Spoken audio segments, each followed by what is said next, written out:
Hi అండి. అందరికీ నమస్కారం. ఈ వీడియోలో మనం శ్రావణ మాసం కోసం ఇంటిని ఎప్పుడు శుభ్రం చేయాలి? ఎలా శుభ్రం చేయాలి? అంటే ఇంటిని అమావాస్య ముందు శుభ్రం చేయాలా? అమావాస్య తర్వాత శుభ్రం చేయాలా? ఇంటిని శుభ్రం చేసిన తర్వాత పీరియడ్స్ వస్తే ఇంటిని మళ్ళీ ఎప్పుడు శుభ్రం చేయాలి? అలాగే నెల రోజులు శ్రావణ మాసంలో పూజ ఎలా చేయాలి? బ్రహ్మచర్యం పాటించాలా? Non veg తినవచ్చా? తినకూడదా? అనే విషయాలన్నింటి గురించి ఇప్పుడు మనం వివరంగా తెలుసుకుందాం. ఫ్రెండ్స్, మీరు మన ఛానల్ ని కొత్తగా చూస్తున్నట్లయితే మన ఛానల్ ని సబ్స్క్రైబ్ చేసి పక్కనే ఉన్న బెల్ ఐకాన్ని క్లిక్ చేయండి. నేను చేసే ప్రతి వీడియో మీకు నోటిఫికేషన్ రూపంలో ముందుగానే వస్తుంది.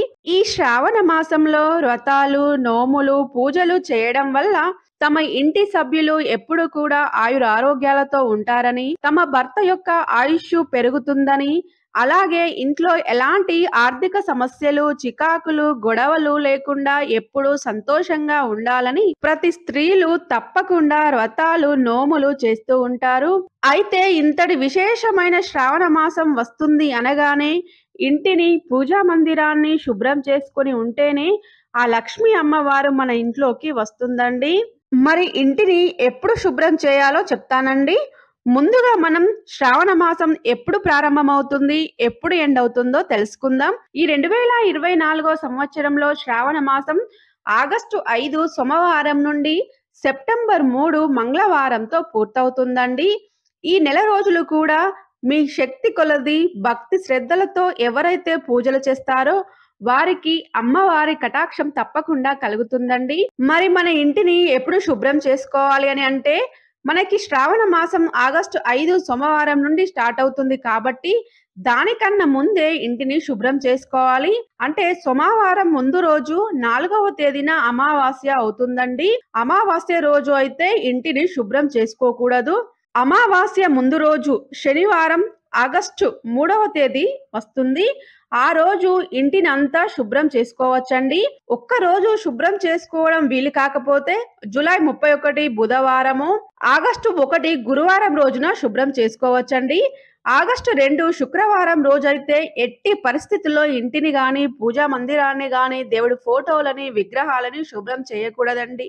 ఆగస్టు 2 శుక్రవారం రోజైతే ఎట్టి పరిస్థితులలో ఇంటిని శుభ్రం చేయకూడదండి. మరి అమావాస్య ఆగస్టు 4 ఆదివారం రోజు వస్తుంది కదండి. అమావాస్య తర్వాత ఇంటిని, పూజా మందిరాన్ని శుభ్రం చేసుకోకూడదా అంటే ఇంటిని అమావాస్య తర్వాత శుభ్రం చేయనవసరం లేదండి.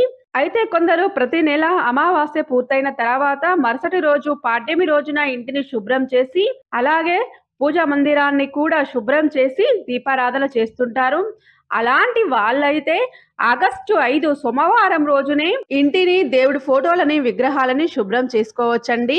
లేదండి మేము ప్రతి అమావాస్య తర్వాత అయితే పూజా మందిరాన్ని గాని, ఇంటిని గాని శుభ్రం చేయము అనే వాళ్ళైతే ఆగస్టు 5వ తేదీన సోమవారం ఉదయాన్నే ఇంటిని శుభ్రం చేసి గడపని శుభ్రంగా కడిగి పసుపు కుంకుమ బొట్లు పెట్టి ఇంటి ముందు ముగ్గులు పెట్టి పూజా మందిరాన్ని నీటిగా తుడిచి దేవుడి ఫోటోలకి, విగ్రహాలకి గంధం కుంకుమ బొట్లు పెట్టి పువ్వులతో అలంకరించి పూజను మొదలు పెట్టుకోవచ్చండి.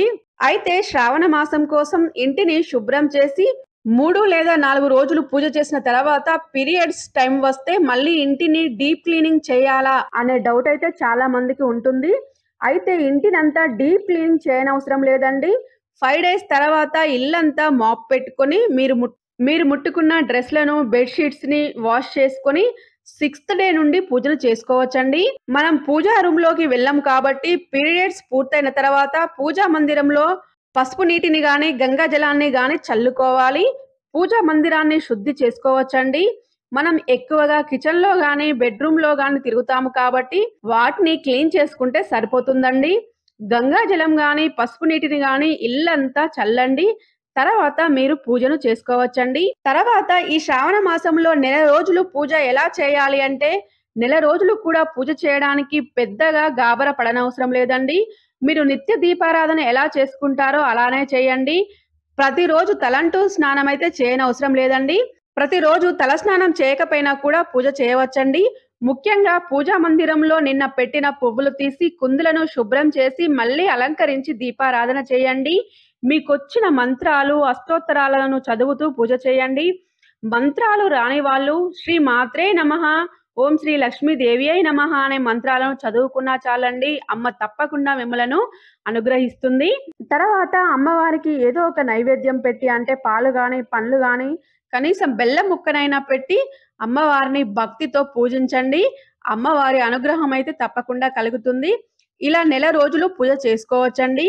మనకి శ్రావణ మాసంలో ముఖ్యంగా వచ్చే ముఖ్యమైన రోజులు ఉంటాయి కదండి. శ్రావణ మంగళవారము, శ్రావణ శుక్రవారము, నాగుల పంచమి, వరలక్ష్మి వ్రతము, శ్రావణ పౌర్ణమి.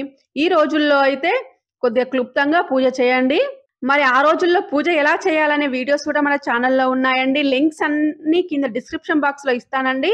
మీకు ఇంట్రెస్ట్ ఉంటే ఒకసారి చూడండి. అయితే ఈ శ్రావణ మాసం నెల రోజుల్లో కూడా నాన్ వెజ్ అయితే తినకూడదండి. ఒకవేళ నాన్ వెజ్ తినే వాళ్ళు ఎవరైనా ఉంటే మాత్రం మనం మార్నింగ్ పూజ చేసి నాన్ వెజ్ తింటే మళ్ళీ నెక్స్ట్ డే తలస్నానం చేసి మాత్రమే పూజా మందిరంలోకి వెళ్ళాలండి. నన్ను అడిగితే ఈ శ్రావణ మాసం నెల రోజులు నాన్ వెజ్ ఇంట్లో వండుకోకుండా మీరు క్లుప్తంగా కాకుండా నార్మల్ గా దీపారాధన చేసి అమ్మవారి నామాలను జపించుకొని నాన్ వెజ్ తినకుండా ఉంటే చాలండి. అమ్మవారి అనుగ్రహం తప్పకుండా కలుగుతుంది. అలాగే మీరు ఎంతో భక్తితోని మీరు శ్రావణ మాసంలో పూజలు చేస్తా ఉంటారు కదండి. ఈ శ్రావణ మాసంలో మీరు పూజలు చేసే రోజున బ్రహ్మచర్యం పాటిస్తే చాలా మంచిదండి. ఒకవేళ మీరు బ్రహ్మచర్యం పాటించకపోతే మన నెక్స్ట్ డే అయితే తలస్నానం చేసిన తర్వాతనే పూజా మందిరంలోకి అడుగు పెట్టాలండి. ఎంతో భక్తితో నిష్ఠతో అమ్మవారిని పూజిస్తామో ఆ అమ్మవారి యొక్క చిన్న చూపు మనం మీద పడితే చాలండి. అమ్మవారి అనుగ్రహం అయితే మనకు కలుగుతుంది. అమ్మవారు ఎక్కడ ఉంటే అక్కడ సిరి సంపదలు, అష్ట ఐశ్వర్యాలు అయితే కలుగుతాయండి. ఫ్రెండ్స్, మీకు ఈ వీడియో నచ్చినట్లయితే లైక్ చేయండి, మన ఛానల్ ని సబ్స్క్రైబ్ చేయండి. Thank you for watching.